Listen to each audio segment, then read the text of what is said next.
History is shaped by leaders, by wars, by revolutions, but sometimes history is shaped by something else entirely. Animals. From empires built on the backs of beasts, to animals that predicted the future, to creatures so powerful they've been used as weapons of war and global diplomacy. This is the untold story of how animals changed history. Throughout history, animals have played pivotal roles in shaping the beliefs, myths, and daily lives of ancient civilizations. They've been powerful symbols, gods, protectors, and sources of inspiration for countless societies. Today, we're diving into the stories of three incredible animals that left a lasting mark on ancient cultures. Join us as we uncover the fascinating ways these animals influence the worldviews, rituals, and identities of some of history's most powerful cultures. Everyone knows about the sacred connection between ancient Egypt and cats, but there's another winged creature that played an equally crucial role in shaping the civilization's culture, the falcon. To the Egyptians, falcons were seen as living symbols of the god Horus, one of the most important deities in their mythology. Horus was the god of the sky, kingship, and war. Legend has it that Horus avenged his father, Osiris, by battling his wicked uncle Set, the god of chaos. Horus's triumph over Set was more than just a victory. It represented the eternal struggle between order and disorder, light and darkness. Egyptian pharaohs embraced this symbolism, aligning themselves with Horus to solidify their divine right to rule. Each king of Egypt was considered the living Horus, a title that signified their earthly authority and their connection to the heavens. With a keen eye, the falcon was believed to be ever watchful, its presence alone a divine promise of protection and vigilance over Egypt. Falcons were actively integrated into religious practices and daily life. Live falcons were kept in temples, where they were treated as physical incarnations of Horus. These sacred birds were cared for by priests and were even given elaborate burial rites when they passed, reflecting the deep respect the Egyptians had for these creatures. Falcons also appeared frequently in Egyptian art, often perched on the shoulders of kings in statues and depicted in tomb paintings and hieroglyphs. Amulets and jewelry featuring falcon motifs were common, worn not only by royalty but also by everyday Egyptians who sought protection and a connection to the divine. The falcon's association with Horus extended into the afterlife. Egyptians believed that Horus would guide and protect the souls of the dead on their journey through the underworld, symbolizing a guardian figure that watched over them in both life and death. For Egyptians, falcons were guardians, companions, and an embodiment of the values that defined their culture: power, protection, and the eternal watchfulness of the gods. So next time you think of Egyptian cats, remember the falcon too. When we think of ancient Greece, images of gods, philosophers, and epic battles might come to mind, but there was also a small, industrious insect that held immense cultural significance: the bee. Revered for its role in the natural world, bees were woven into the spiritual and philosophical fabric of Greek society. Bees held a special place in the hearts of the ancient Greeks, symbolizing everything from immortality and purity to industry and community. The Greeks believed they had a direct connection to the divine. To the Greeks, bees were seen as messengers of the gods, acting as a bridge between the natural and spiritual worlds. Honey, considered the nectar of the gods, was highly prized. It was often used in religious ceremonies and as an offering to the gods. Honey was also a key ingredient in ambrosia, the legendary food of the gods that granted immortality. For ancient Greeks, consuming honey was a way to connect with the gods. The role of bees extended beyond mythology and into philosophy. Aristotle, the renowned Greek philosopher, was fascinated by bees and their complex social structures. He observed their intricate behaviors and devoted entire sections of his writings to the study of bees, noting how they seemed to work together harmoniously for the common good. This observation resonated with Greeks, who saw themselves as individuals who worked in unity for the betterment of society as a whole. The Greeks also believed that bees had a connection to the afterlife. According to some myths, bees were thought to carry the souls of the deceased, guiding them safely to the underworld. This spiritual role underscored the deep respect and reverence that the Greeks had for bees, viewing them as essential to both life and the afterlife. So, while the Greeks may have worshipped powerful gods and revered mighty heroes, the humble bee held an equally enduring place in their culture, representing the harmony between nature and the divine. As we shift our focus from ancient Greece to the mighty Roman Empire, we encounter a creature that embodies both fear and reverence, the wolf. To the Romans, wolves were more than just wild animals, they were integral to the very foundation of Rome itself. The story begins with Romulus and Remus, the twin brothers who, according to legend, founded Rome. Abandoned as infants, they were discovered and nurtured by a she-wolf named Lupa. In many depictions, Lupa is shown nursing the twins, symbolizing the wolf's role as a protector and nurturer. This iconic image, called Lupa Capitolina, is one of the most famous symbols associated with the origins of Rome and represents strength, resilience, and the fierce independence that the Romans would come to embody. Wolves held a respected place in Roman culture due to their cunning, loyalty, and ferocity. The Roman military admired the wolf for its hunting skills and pack mentality, traits that resonated with Roman ideals of unity and discipline. Roman soldiers often carried standards bearing wolf symbols, and the animal became a source of inspiration for the strength and prowess that Rome aspired to in battle. Wolves also appeared in Roman religion and folklore. Mars, the Roman god of war and father of Romulus and Remus, was often associated with wolves. Romans believed that Mars sent wolves to protect his sons, which reinforced the animal's role as a divine guardian and a symbol of martial prowess. Furthermore, the Roman festival of Lupercalia, celebrated in February, honored the she-wolf Lupa and sought to purify the city and encourage fertility. During this festival, priests known as Luperci would dress in wolf skins and conduct rituals, invoking the spirit of the wolf to protect Rome and bring prosperity. The wolf's impact on Roman culture endures even today.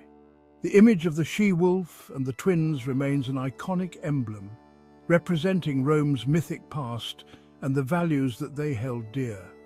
For the Romans, the wolf was a symbol of the city's indomitable spirit, embodying the loyalty, bravery, and fierce independence that helped them build one of history's most powerful empires.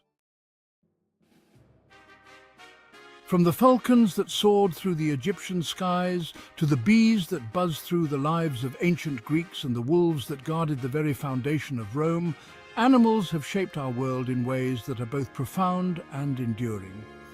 These creatures were revered, respected, and woven into the very fabric of history's greatest cultures. So next time you spot a falcon in the sky, see a bee at work, or hear the howl of a wolf, remember, these animals carry with them echoes of the past, reminders of how they once shaped the worldviews of entire cultures.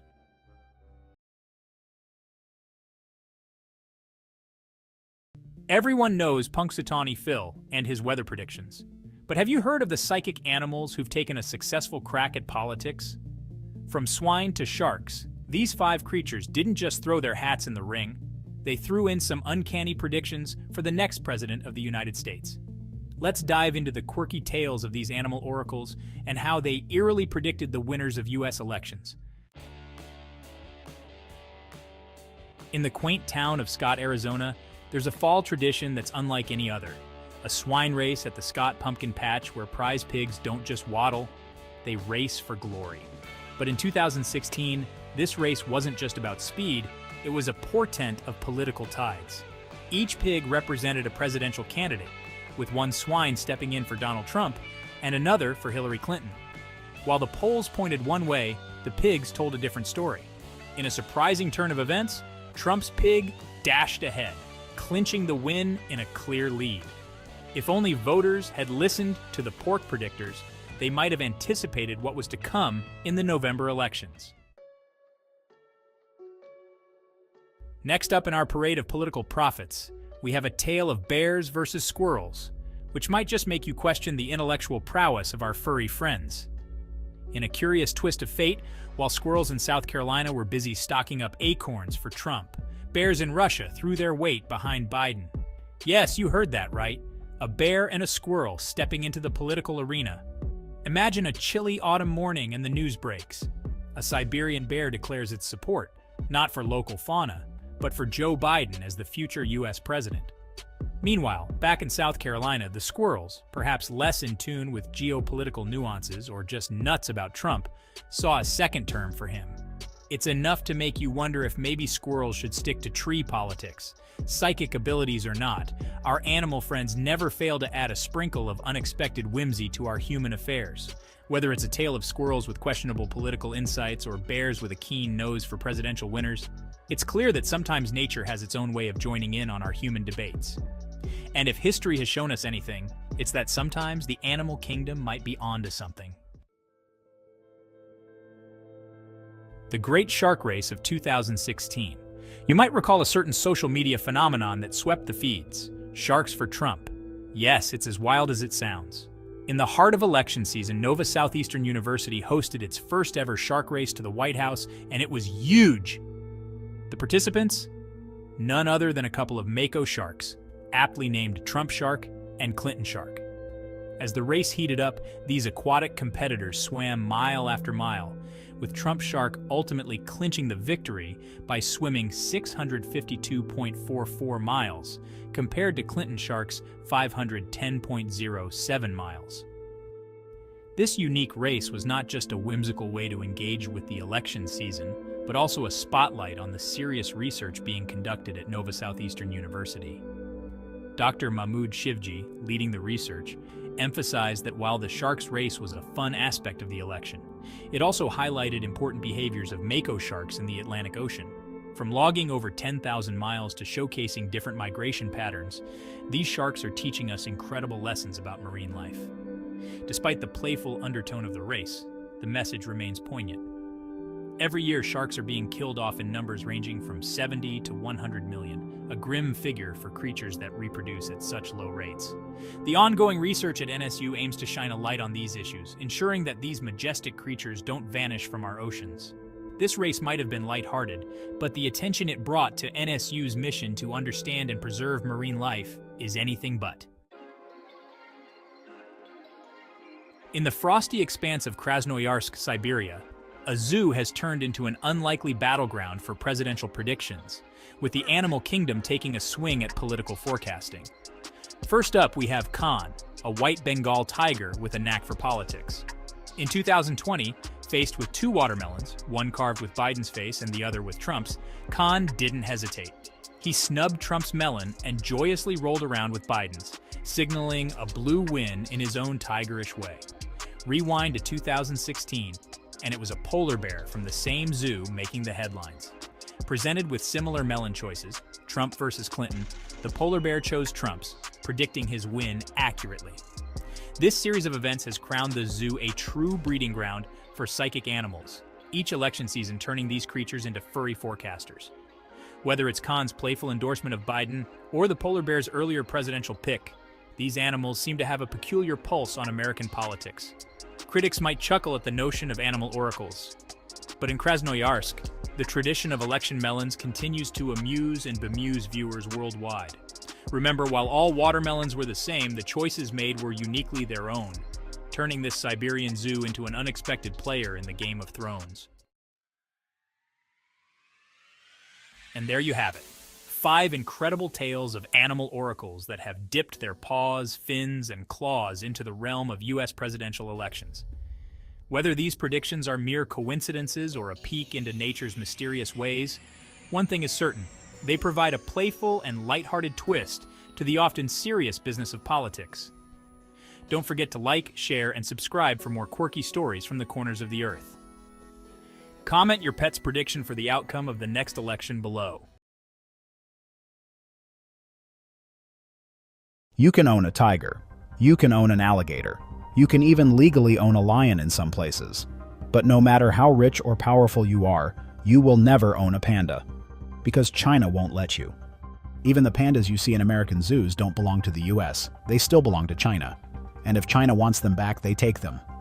No discussion. But why does China guard pandas so fiercely? Are they really just trying to protect an endangered species? Or is there something bigger at play? The truth is, pandas are not just cute animals. They are political weapons. And for decades, China has been using them to gain global influence. So, what's really going on? Why does China control every panda in the world?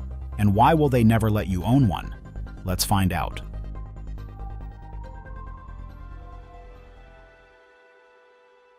Before pandas became China's secret diplomatic weapon, they were seen as something else entirely, symbols of peace, prestige, and power. The first recorded panda gift dates back to the 7th century, when Empress Wu Zetian of the Tang dynasty sent a pair of pandas to the Japanese emperor as a token of goodwill. Even then, pandas were rare, exotic, and highly valued. Fast forward to the Cold War, and pandas took on a whole new role. In the 1950s, Mao Zedong revived the practice of gifting pandas, sending them to allied nations like the Soviet Union and North Korea. But in 1972, China made its boldest panda move yet. After President Nixon's historic visit to Beijing, China gifted 2 pandas, Ling Ling and Xing Xing, to the United States as a symbol of friendship. America was obsessed. These pandas became instant celebrities, drawing millions of visitors to the National Zoo in Washington, D.C. For decades, China kept up this tradition, sending pandas as goodwill gifts to nations they wanted closer ties with. But then, in the 1980s, something changed. China stopped giving pandas away and started renting them instead. And that's when panda diplomacy became what it is today. At first, China's decision to lease pandas instead of giving them away might have seemed like a simple business move. But in reality, it was a masterclass in soft power diplomacy. China wasn't just lending out cute animals, it was making sure that every country with a panda owed them something. Take the United States, for example. In 2000, when tensions between China and the US were rising over trade policies, China made a strategic move. They approved a new panda loan to the San Diego Zoo. Just days later, trade talks improved. Coincidence? Maybe. But it wasn't the first time China had played this game. In 2011, the UK struck a £2.6 billion trade deal with China. Just months later, the Edinburgh Zoo got its first pair of pandas in nearly 30 years. In 2012, France finally agreed to a multi-billion-dollar aviation deal with China. And then boom, pandas were sent. And if you think pandas are just for making friends, think again. China withholds pandas from countries that step out of line. In 2010, Norway awarded the Nobel Peace Prize to a Chinese dissident, something the Chinese government was not happy about. A few months later, Norway applied for a panda loan. China rejected it outright. It wasn't until 6 years later, after Norway patched things up with China, that their panda request was finally approved. In 2018, Canada arrested a top Chinese executive, and as a result, relations with China soured fast. By 2020, China unexpectedly recalled its pandas from Canada, claiming a bamboo shortage, even though other panda-holding countries had no such problem. When looking at this history, it quickly becomes clear that China strategically places pandas in countries where they want influence, especially in nations with strong economies, key trade relationships, or valuable natural resources. And here's the kicker. China still owns every single one of these pandas. But how is that even possible? It's one thing for China to loan out pandas, but how do they still own them, even when they're born on foreign soil? The answer lies in China's secretive panda contracts, and what's inside them is shocking. Most people assume zoos just borrow pandas as part of conservation efforts, but in reality, getting a panda is like signing an expensive lease agreement with strict terms. Here's how it works. Any country that wants a panda must sign a contract with China's Wildlife Conservation Association, a government-run organization that controls all panda loans. The contract isn't cheap. Zoos have to pay China an average of $1 million per panda per year just to keep them. That's not even counting the millions more that zoos spend on building panda enclosures, importing fresh bamboo, and veterinary care. And if a panda gets pregnant, that's where things get even wilder. Every single panda cub born outside of China still legally belongs to China, no exceptions. Let's say 2 pandas in a US zoo have a baby. In any other scenario, even people, you'd expect the baby to belong to the country where it was born, right? Not with pandas. Even if a foreign zoo wants to keep a panda cub, they have to negotiate a new contract and pay China even more money to extend the loan. Right now, there are only about 1,860 pandas left in the wild, and breeding pandas in captivity is incredibly difficult. Despite China's best efforts, panda reproduction rates remain frustratingly low, and fewer new pandas mean fewer diplomatic opportunities. And China knows this. Recently, China has started pulling back on its panda diplomacy strategy. In 2023, China temporarily recalled all pandas from the US, leaving the National Zoo in Washington, D.C. pandaless for the first time in 50 years. Panda contracts with several European countries are not being renewed, marking a significant shift from past decades. Even Japan and Australia, both strong economic partners for China, have faced delays in securing new panda agreements. If China shifts away from panda diplomacy, it could be a major loss for zoos worldwide, many of which rely on pandas to drive visitor numbers and funding. Regardless of what happens next, one thing is clear. China has mastered the art of using animals as political leverage, and whether pandas remain in zoos around the world or return home to China permanently, they will always be a symbol of China's global power. For most people, pandas are just adorable bamboo-munching fluffballs. But as we've seen, there's so much more than that. China has turned pandas into one of the most effective diplomatic tools in modern history, offering them as rewards, withholding them as punishments, and making sure that every single panda, no matter where it's born, still belongs to China. And now, as panda numbers dwindle and China begins pulling pandas back home, one thing is clear. These animals were never just about conservation. They were about influence, control, and power. If you enjoyed this deep dive, be sure to punch that subscribe button and subscribe for more wild stories from the intersection of nature and power. Because sometimes the softest diplomacy is also the most powerful. We've all heard the jokes about Canada being invaded and their counterattack consisting of a herd of angry moose. But what if I told you that one of history's most infamous dictators, the Soviet Union's Joseph Stalin, actually tried to do just that? In the frozen wilderness of Russia, moose had a natural advantage. They could navigate snow better than any horse, withstand the harshest winters, and their sheer size and strength made them an intimidating presence on any battlefield. Stalin saw their potential and put his military minds to work on creating the world's most unexpected army. At the height of Soviet military experimentation, Stalin reportedly devised a plan to weaponize moose. The so-called Soviet super moose was trained to charge into battle, carry supplies, and even be able to distinguish between friend and foe. It's a tale that seems too bizarre to be true, but then again, this was Stalin's Soviet Union, a land of ambitious and often unorthodox experiments. So let's dive into the story of how Stalin tried to turn moose into war machines. In the 1930s, as the Soviet Union sought to modernize its military and push the boundaries of unconventional warfare, Stalin's advisors reportedly looked to nature for inspiration. Horses had been the backbone of warfare for centuries, but in the vast, snowy landscapes of Russia, they often struggled to survive. Enter the moose. Moose were larger and stronger than horses, with the stamina to trek for miles through the harshest terrain. Their antlers alone could be weaponized, making them a natural battering ram against enemy lines. It was for these reasons that Soviet researchers began experimenting with ways to harness the power of these massive creatures. The training program, according to whispers from Soviet archives, began in Siberia, where baby moose were conditioned to carry supplies and respond to commands. To acclimate them to the chaos of battle, handlers reportedly used recordings of gunfire and explosions to desensitize them. By the time they were fully trained, these super moose were said to be capable of charging directly into enemy trenches, sowing panic and confusion. But the Soviet plan didn't stop there.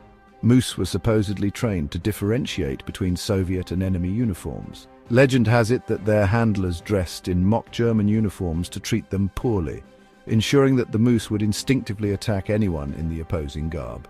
There are even accounts of attempts to outfit moose with tactical equipment. Soviet engineers supposedly designed specialized saddles that could carry not only supplies, but mounted firearms. As the program reportedly gained traction, Stalin himself is said to have visited the training grounds. Witnesses claimed he stood stoic as a line of antlered giants charged through the snow, their handlers shouting commands in unison. Stalin, always looking for ways to strike fear into his enemies, is rumored to have called the Moose program a symbol of Soviet ingenuity. By the late 1930s, rumors of Stalin's Moose cavalry had spread across the Soviet Union. Propaganda posters allegedly depicted heroic moose bearing Soviet soldiers into battle, with slogans proclaiming their strength and loyalty to the motherland. These images stirred both pride and curiosity among the populace. The program, if the stories are to be believed, reached its peak during the early stages of World War II. Soviet strategists considered deploying the Moose cavalry against Finland during the Winter War, imagining them as an unstoppable force in the snow-covered forests. Had this plan succeeded, history books might have told a very different story about the Red Army's wartime tactics. But as with many Soviet projects, Joseph Stalin's Moose Army had a major twist. It was created by the internet as an April Fool's Day joke, 60 years after Stalin's death. In 2010, Popular Mechanics Russia published a satirical April Fool's Day article that imagined Stalin leading an army of militarized moose. The story was packed with fabricated details, from antler-mounted machine guns to moose trained to recognize enemy uniforms. It was written purely for entertainment, but like many good hoaxes, it didn't stay confined to its origins. The tale spread quickly. With just enough of a Soviet flavor to seem plausible, the idea of Stalin's super moose captivated imaginations around the world. The myth tapped into a broader fascination with the Soviet Union's history of bizarre and ambitious experiments, making it the perfect mix of outrageous and believable. People wanted to believe it, not because it made sense, but because it felt like something the Soviets might try. The absurdity of a moose army fit perfectly with documented stories of anti-tank dogs, exploding bats, and other unconventional wartime experiments. Over time, the satirical origins of the article faded into obscurity, and the Moose Army myth started to be treated as historical fact. Social media posts, clickbait headlines, and retellings on forums helped spread the idea far and wide, turning a fictional tale into an enduring legend.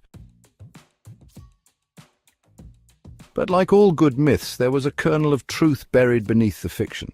The Soviet Union did experiment with domesticated moose, just not as Stalin's weapons of war. Instead, their efforts were practical, rooted in Siberia's challenging terrain and harsh winters. While Stalin's mythical moose army was a fabrication, the Soviet Union did attempt to domesticate moose, though for far more practical purposes. In the remote regions of Siberia, where thick forests and harsh winters made conventional transportation difficult, moose seemed like a natural solution. In the 1930s and 1940s, Soviet researchers began small-scale efforts to train moose for use in forestry and transportation. These massive animals, with their natural ability to navigate dense forests and snow-covered landscapes, were seen as an ideal alternative to horses. Unlike other pack animals, moose thrived in Siberia's climate, grazing on vegetation that was otherwise inaccessible. Reports from the era describe moose being trained to pull sleds and carry supplies across treacherous terrain. Some even claim that these moose became surprisingly obedient to their handlers, responding to basic commands after extensive training. The Soviet Union also explored the possibility of using moose for patrol purposes. In sparsely populated areas of Siberia, forest rangers experimented with riding moose to monitor remote stretches of land. Their size and quiet movements made them well suited for traversing the wilderness without drawing attention. But despite their potential, moose domestication faced significant challenges. These animals, while robust, were notoriously difficult to train in large numbers. They required specific diets and large grazing areas, making them impractical for widespread use. Additionally, moose were highly susceptible to disease when kept in captivity or close quarters, which hindered long-term domestication efforts. Ultimately, the Soviet Union's moose experiments remained a niche endeavor, never expanding beyond localized uses in Siberia. While they may not have become Stalin's battlefield super moose, these gentle giants still played a small but fascinating role in Soviet history. We know you've heard it before, but don't believe everything you read online. But in the age of viral stories, it's a lesson worth repeating. The tale of Stalin's moose army is a perfect example of how easily fiction can be mistaken for fact when it's shared often enough. Sure, it's fun to imagine a line of moose charging into battle under the Soviet banner, but it's also a reminder of how myths can take on a life of their own. The more extraordinary the claim, the more it demands scrutiny. A quick fact check can save us from falling into the trap of believing a good story simply because it's entertaining. As much as we love a good laugh, understanding the truth behind the myth can be just as fascinating. The legend of Joseph Stalin's moose army is a fascinating blend of myth, satire, and a sprinkle of truth. While the idea of militarized moose charging into battle is a captivating image, it's one that originated from a clever April Fool's Day joke rather than historical fact.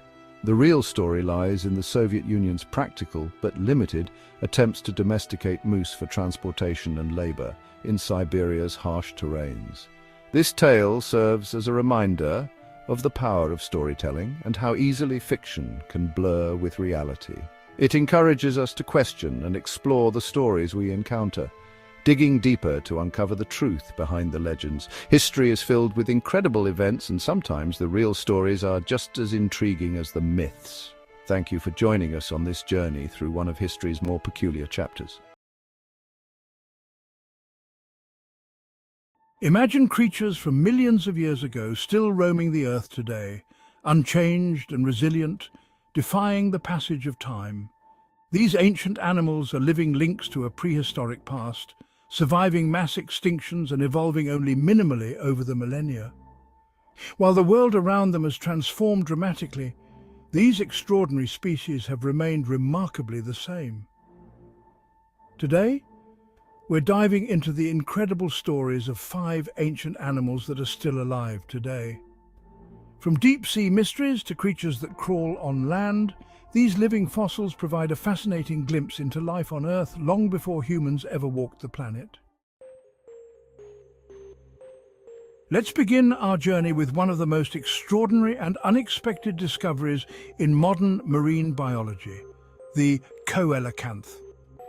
Once thought to have gone extinct over 65 million years ago, this ancient fish made a jaw-dropping reappearance in 1938. When it was unexpectedly caught off the coast of South Africa. Known as the living fossil, the coelacanth dates back to the time of the dinosaurs, over 360 million years ago. Its unique lobed fins and thick scales resembling armor provide a glimpse into a time when fish were transitioning to life on land. But what makes the coelacanth so fascinating isn't just its ancient lineage. This deep-sea dweller lives in depths up to 2,300 feet, where the environment remains largely unchanged. These conditions may have helped the coelacanth maintain its prehistoric form, with little need to adapt or evolve. Its body is built for survival in the dark, cold waters of the ocean's depths, where it uses its lobed fins to walk along the ocean floor in search of prey. Coelacanths are also notable for their unusual reproduction method, giving birth to live young after a lengthy gestation period. This slow reproductive rate, combined with the limited range of their habitat, makes the species vulnerable to environmental changes and human activities like deep-sea trawling. From its extinct status to its remarkable rediscovery, the coelacanth proves that the ancient world still holds some surprising secrets just waiting to be uncovered. Next on our list is another deep-sea marvel that's been cruising the oceans for over 500 million years, the Nautilus. With its beautifully spiraled hard shell and prehistoric lineage, the Nautilus is one of the oldest creatures still alive today. Often called a living fossil, this cephalopod has remained relatively unchanged for hundreds of millions of years, outliving its more famous relatives like the ammonites and surviving multiple mass extinctions. The Nautilus spends most of its time gliding through the deep ocean waters, anywhere from 500 to 2,000 feet below the surface. It has a chambered shell which not only protects it but also helps regulate its buoyancy. By adjusting the gas and liquid within these chambers, the Nautilus can rise and sink in the water column effortlessly. This simple yet effective system has helped it thrive in the ocean's depths for eons. Unlike its more advanced cephalopod cousins, octopuses and squids, the Nautilus has relatively primitive eyesight, relying more on smell to hunt for prey. It uses its numerous tentacles to ensnare small fish and crustaceans, which it pulls into its mouth. Despite its ancient history and evolutionary success, the Nautilus faces new threats in the modern world. Due to its unique shell, it has been heavily targeted by the jewelry trade, pushing some species of Nautilus closer to endangerment. Next on our list is the tuatara, a reptile that stands apart from all others. Native to New Zealand, the tuatara looks like a lizard but is, in fact, the only surviving member of an ancient order of reptiles known as Rhynchocephalia.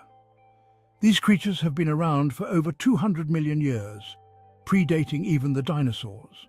What makes the tuatara particularly fascinating is not just its age, but its unique biology. Unlike other reptiles, tuataras have a third eye on the top of their head, a light-sensitive organ known as the parietal eye. While it doesn't function like a normal eye, it's thought to help the tuatara regulate its circadian rhythms and absorb UV light, especially during its juvenile stages. These reptiles are also incredibly long-lived, with some tuataras living to be over 100 years old. Tuataras are nocturnal hunters, feasting on insects, spiders, and even small birds. While slow-moving, they are well adapted to the cool climate of New Zealand, thriving where other reptiles would struggle to survive. Although once widespread, tuataras now exist only on a few predator-free islands due to habitat destruction and the introduction of invasive species like rats. However, conservation efforts are helping this ancient species make a slow recovery. If you're fascinated by incredible creatures like the tuatara, make sure to subscribe to our channel so you don't miss out on the rest of the journey into the past with these ancient animals still alive today. Next up on our journey through time is the tadpole shrimp, an ancient species that's been swimming through the waters of Earth for over 200 million years. Despite their small size, these resilient crustaceans are remarkable survivors, resembling the earliest aquatic creatures that existed long before dinosaurs. The tadpole shrimp, often found in temporary ponds and freshwater environments, has a simple yet effective way of enduring harsh conditions. Its eggs can remain dormant for years, sometimes even decades, waiting for the perfect rainy season to hatch. This incredible adaptation allows them to outlast droughts and other environmental changes that would typically wipe out other species. When the conditions are right, the shrimp hatch and thrive in their watery environments, resembling tiny armored time travelers from another era. What's particularly interesting about the tadpole shrimp is its unchanged anatomy. Its long body, shield-like carapace and tiny legs remain virtually identical to fossilized ancestors from hundreds of millions of years ago. It's a prime example of a living fossil, having survived multiple mass extinctions, including the one that wiped out the dinosaurs. These hardy creatures continue to hold on, a testament to their resilience and adaptability. Finally, we come to one of the most bizarre and ancient creatures still roaming our waters, the lamprey. With a history dating back over 360 million years, this jawless fish has managed to survive multiple mass extinctions and remains virtually unchanged from its prehistoric ancestors. Lampreys are known for their eerie, almost alien-like appearance. Instead of jaws, they have a suction cup mouth lined with rows of sharp tooth-like structures that allow them to latch onto other fish. Once attached, they feed by rasping away at their host's flesh and feeding on its blood and bodily fluids, earning them the nickname vampires of the sea. Though they might look like something out of a horror movie, lampreys play an important role in the ecosystems they inhabit. Many species of lamprey are anadromous, meaning they migrate from the sea into freshwater rivers to spawn, much like salmon. Their life cycle helps transport nutrients between marine and freshwater ecosystems. However, not all lampreys are parasitic. Some species feed only as larvae and live peaceful, filter-feeding lives in their river habitats. Despite their ancient lineage and adaptability, lampreys face challenges from human activities such as pollution, habitat loss, and in some regions, overfishing. These ancient creatures continue to thrive in both freshwater and saltwater environments, serving as a living reminder of Earth's prehistoric past. From their haunting appearance to their ancient lineage, the lamprey shows us that evolution sometimes leaves certain creatures largely untouched by time. From the deep-sea mysteries of the coelacanth to the ancient lineage of the tuatara, these creatures have weathered mass extinctions, environmental changes, and millennia of evolution, all while remaining relatively unchanged. They offer a living connection to a time long before humans walked the Earth, proving that some of nature's most ancient designs are built to last. Comment below some other species that are living fossils. Thanks for watching, and don't forget to subscribe for more explorations into the fascinating world of wildlife. In the heart of North Africa, a powerful and majestic creature once roamed the vast, rugged landscapes. The Barbary lion, also known as the Atlas lion, was a symbol of strength and regality. Today, we journey through time to uncover the story of this magnificent beast's rise and fall, exploring its role in history and the impact of human civilization on its existence.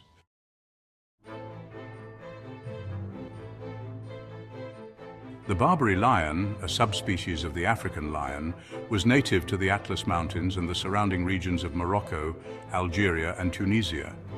Known for their impressive size and dark, luxurious manes that extended over their shoulders and under their bellies, Barbary lions were once the largest of all lion species. Adult males could weigh up to 300 kilograms and measure over 3 meters in length, including their tail. Their powerful build and majestic appearance made them a formidable presence in their natural habitat. Their habitats spanned diverse terrains, from the dense forests of the Atlas Mountains to the arid plains and scrublands of the Sahara's northern edge.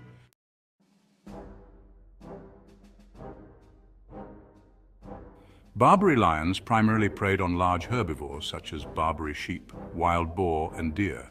Their ability to adapt to different environments and hunt varied prey made them apex predators in their ecosystem. They played a crucial role in maintaining the balance of their habitat by controlling the populations of these large herbivores, which in turn helped to preserve the vegetation and overall health of the environment.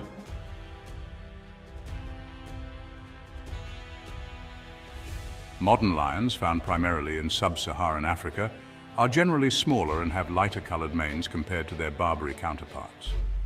While today's lions inhabit open grasslands and savannas, their ancient relatives were more accustomed to mountainous and forested regions, requiring different hunting strategies and social behaviors. The Barbary lion's adaptation to its unique environment set it apart from other lion species and added to its mystique and allure.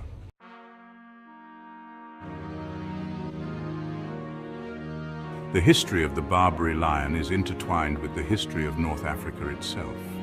As empires rose and fell, the lion remained a constant presence, a silent witness to the region's tumultuous history. For centuries, the Barbary lion lived alongside the indigenous Berber people who revered them as powerful symbols of courage and nobility. During the reign of the Almohad Caliphate in the 12th and 13th centuries, Barbary lions were often depicted in art and literature as symbols of the Caliphate's strength and authority. These depictions served to reinforce the Caliphate's image as a powerful and just ruler, capable of taming even the most formidable of beasts.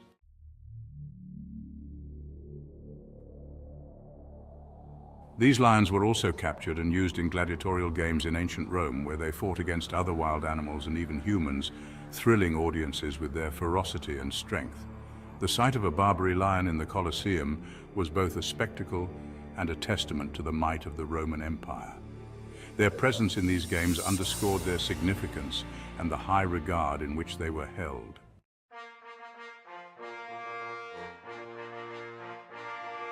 In medieval Morocco, Barbary lions were often kept by the ruling elite as symbols of their power and prestige. These lions were housed in grand enclosures and were paraded before foreign dignitaries as a display of the Sultan's wealth and influence. The presence of these lions in the royal courts of North Africa served as a reminder of the region's rich natural heritage and the close relationship between humans and wildlife.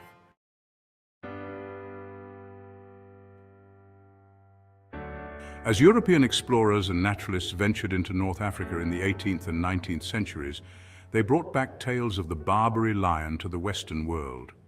These accounts, often embellished with dramatic details, captured the imagination of the European public and fueled a growing fascination with exotic wildlife.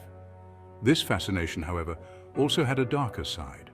European hunters, driven by a desire for adventure and the prestige of bagging such a formidable trophy, flocked to North Africa in increasing numbers, further contributing to the decline of the Barbary lion population.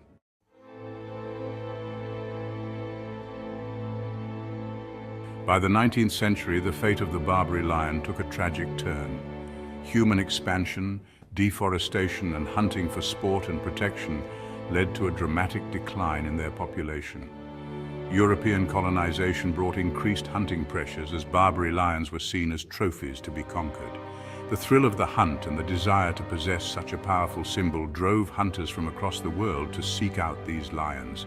The loss of habitat and prey, coupled with relentless hunting, drove these magnificent creatures to the brink of extinction. The hunting of Barbary lions for sport reached its peak during the colonial period. European hunters, equipped with modern firearms and driven by a sense of superiority, saw the lions as the ultimate prize. The thrill of the hunt, the challenge of tracking and killing such a powerful animal, and the status conferred by possessing a lion's pelt drove many to embark on expeditions into the lion's diminishing habitat. This relentless pursuit, combined with the pressures of habitat loss and human-wildlife conflict, spelled the end for the Barbary lion in the wild. Barbary lions were hunted not only for sport, but also to protect livestock and human settlements. As human populations expanded into the lion's territory, conflicts between humans and lions became more frequent. Farmers and villagers, seeking to safeguard their livelihoods, viewed the lions as threats and hunted them aggressively. This dual pressure from sport hunting and protection efforts accelerated the decline of the Barbary lion population. By the early 20th century, reports of Barbary lions in the wild became increasingly rare. The last known wild Barbary lion was believed to be killed in Morocco in 1942. However, small groups of these lions continued to exist in captivity, primarily in European zoos, which had received them as gifts from North African rulers. Efforts to breed and conserve these lions in captivity have kept their genetic lineage alive, but the loss of their natural habitat and the disruption of their social structures have made it impossible to reintroduce them into the wild. The story of the Barbary lion is a stark reminder of the profound impact humans have on wildlife. As we reflect on the loss of this majestic creature, we must also consider the ongoing threats faced by many species today. Habitat destruction, climate change, and poaching continue to endanger countless animals across the globe. The extinction of the Barbary lion serves as a cautionary tale about the consequences of unchecked human activity and the need for greater conservation efforts.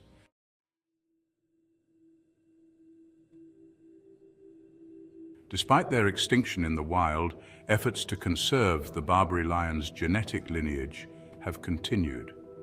Several zoos in Europe and North Africa have engaged in breeding programs aimed at preserving the unique characteristics of the Barbary lion. These programs, while successful in maintaining a population of lions with Barbary ancestry, face significant challenges. The genetic diversity of these lions is limited, and their captive environment cannot replicate the complexities of their natural habitat.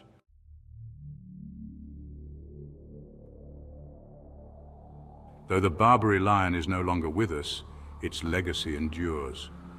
Conservationists strive to protect the remaining lion populations and restore their habitats. By learning from the past, we can work towards a future where humans and wildlife coexist in harmony. The story of the Barbary lion inspires us to cherish and protect the natural world for generations to come. Their extinction underscores the importance of preserving biodiversity and the delicate balance of our ecosystems. The Barbary lion's significance extends beyond its physical presence. It was a cultural icon, a symbol of power, and a key player in the ecological balance of its habitat. Its extinction highlights the far-reaching consequences of human actions and the urgent need for global efforts to safeguard our planet's wildlife. Let the story of the Barbary lion inspire us to take action, to support conservation initiatives, and to ensure that other species do not share the same fate. When you think of first dogs in the White House, you probably picture loyal companions, fluffy tails wagging behind the most powerful people on Earth. But what happens when those tails come with teeth and a penchant for chaos? From chewing out diplomats, literally, to chasing photographers and leaving staff on edge, some first dogs made headlines for reasons their presidents probably didn't anticipate. These aren't your average presidential pooches. These are the 4 dogs that took rough behavior to a whole new level. Today we're diving into the wild tales of White House mischief makers, including a dog who terrified guests with too much love, a canine ambassador who didn't exactly represent peace, and not 1, but 2 repeat offenders from the same presidential family. Let's get into it. Imagine walking into the White House, ready for an important meeting, only to be greeted by a 70-pound ball of fur barreling toward you at full speed. That was Heidi, President Dwight D. Eisenhower's Weimaraner, and she had a reputation that was both endearing and downright terrifying. Weimaraners are known for their boundless energy and love of people, and Heidi was no exception. In fact, her love was a little too much for most visitors to handle. Guests and staff alike often found themselves on the receiving end of her exuberant greetings, which usually meant being jumped on, tackled, or in some cases completely knocked over. Imagine trying to keep your composure as the president's massive dog pins you to the ground. And it wasn't just the staff who felt Heidi's overwhelming affection. Photographers on assignment in the White House quickly learned to keep their cameras ready, not for snapping photos, but for protecting themselves from Heidi's friendly ambushes. For them, it wasn't just a job hazard, it was a full-contact sport. Heidi's energy and size eventually became too much for the formal atmosphere of the White House. In a decision that surely broke Eisenhower's heart, she was sent to live on the Eisenhower family farm, where she could roam free and channel her exuberance into wide-open spaces rather than unsuspecting dignitaries.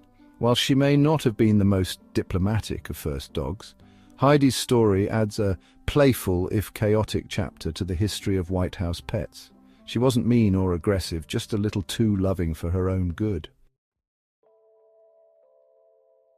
Fast forward to the Biden administration, and we meet Major, a German Shepherd with a history as complex as it is controversial.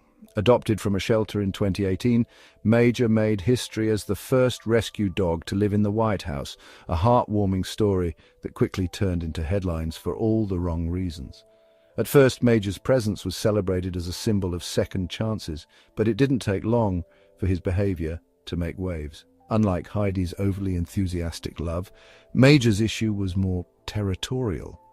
Multiple reports surfaced of biting incidents involving White House staff, Secret Service members, and even visitors. Now the White House is a high-stress environment, and Major, like many German Shepherds, was protective by nature, but his protective instincts crossed the line. Imagine walking through the halls of the most powerful residence in the world, only to feel a sharp nip at your heel. For some, it wasn't just a nip, it was enough to send them to medical staff for evaluation. The incidents became such a concern that Major was temporarily sent back to Delaware for additional training. The Bidens assured the public that Major was being cared for and worked with to adjust to his high-profile surroundings. But even after his return, reports of aggressive behavior didn't fully disappear, leading to more time away from the White House. This series of events sparked a larger conversation, one that many animal advocates found frustrating. Major wasn't bad because he came from a shelter. He was bad because he wasn't given the proper structure and training he desperately needed. The Bidens' failure to adequately prepare Major for the challenges of life in the White House inadvertently fueled harmful stereotypes about rescue dogs being unmanageable or dangerous. In reality, with the right support, shelter dogs can thrive just as much as any other pet. Major's tenure as first dog highlighted the challenges of introducing a high-energy, protective breed into an environment with constant movement, unfamiliar faces, and endless stress. While his story had its share of rough patches, it also shone a light on the responsibility owners have to ensure their pets are set up for success, especially in high-pressure situations like the White House. And he wasn't the only member of his family to make headlines for canine chaos. Enter Commander, another Biden German Shepherd who took mischief to the next level.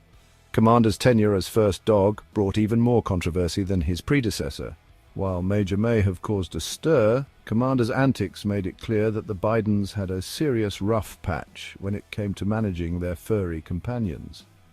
Commander joined the White House in 2021 as a gift from President Biden's brother, and at first he seemed like a fresh start, a new chapter after Major's struggles. But it wasn't long before headlines began to surface about Commander's behavior. Like Major, Commander exhibited protective instincts that escalated into biting incidents, but the frequency and severity of these incidents took things to a whole new level. Reports revealed that Commander bit Secret Service agents at least 11 times within a span of 10 months, with one particularly serious bite sending an agent to the hospital. The incidents ranged from minor nips to full-blown attacks, leaving staff members on edge and raising concerns about safety in the White House. The repeated incidents sparked outrage and criticism, with many questioning why the Bidens continued to allow Commander to remain in such a high-stress environment. Unlike Major, who had the excuse of being a rescue dog adjusting to a new life, Commander was brought in as a young puppy and had every opportunity for early training and socialization. Yet it seemed little was done to curb his increasingly aggressive behavior. The situation reached a boiling point when Commander was ultimately removed from the White House and relocated to a quieter environment away from the chaos of political life. Commander's story, much like Major's, underscored the importance of proper training and understanding of a dog's needs. And the Bidens' repeated struggles to manage their dogs raised questions about the broader implications of bringing ill-prepared pets into such a prominent spotlight. But let's not forget that the Bidens weren't the first family to deal with a mischievous pup in the White House. Long before Commander and Major, there was Pete, a dog so infamous his alleged antics have gone down in presidential history. Let's take a trip back to the early 1900s to meet the four-legged terror of the Roosevelt administration. Known for his rugged lifestyle and love of animals, Roosevelt turned the White House into a veritable menagerie during his time in office. But among the horses, guinea pigs, and even a badger, one dog stood out for all the wrong reasons. Pete, a feisty pup with a penchant for trouble. Historians can't pin down whether he was a bull terrier or a bulldog, but his behavior proved to be more memorable than his breed. Pete wasn't your average presidential pet. While most first dogs are remembered for their loyalty or charm, Pete gained notoriety for his bite, literally. The most infamous incident? Pete allegedly bit the French ambassador on the leg during a formal diplomatic event. According to legend, Pete's diplomatic faux pas tore through the ambassador's trousers, causing both embarrassment and an international stir, and Pete didn't stop there. This spirited dog had a habit of chasing White House staff and visitors, nipping at heels, and generally causing chaos wherever he went. While Roosevelt adored Pete for his bold and fearless nature, the dog's behavior became such a problem that he was eventually banished from the White House altogether. Pete's exile marked the end of his reign of terror, but his story remains a fascinating glimpse into the unpredictable lives of presidential pets. For all his mischief, Pete reflected Roosevelt's larger-than-life personality, a dog that was spirited, unyielding, and maybe a little too wild for the White House. From Pete's diplomatic disaster to the biting scandals of Major and Commander, and even Heidi's overly enthusiastic greetings, these first dogs remind us that life in the White House isn't always picture-perfect, even for its four-legged residents. Whether they're chasing staff, charming visitors, or causing international incidents, these mischievous mutts have left their paw prints on presidential history. Love them or fear them, these dogs prove one thing. Even in the most powerful house in the world, sometimes it's the pets who truly rule the roost. Which first dog's antics surprised you the most? Are there any White House terrors we missed? Let us know in the comments below. From predicting presidents to fighting wars, animals have influenced history in ways we never expected. Which story surprised you the most? Let us know in the comments. And if you want more unbelievable stories like this, don't forget to like, subscribe, and hit that bell. More wild history is coming your way.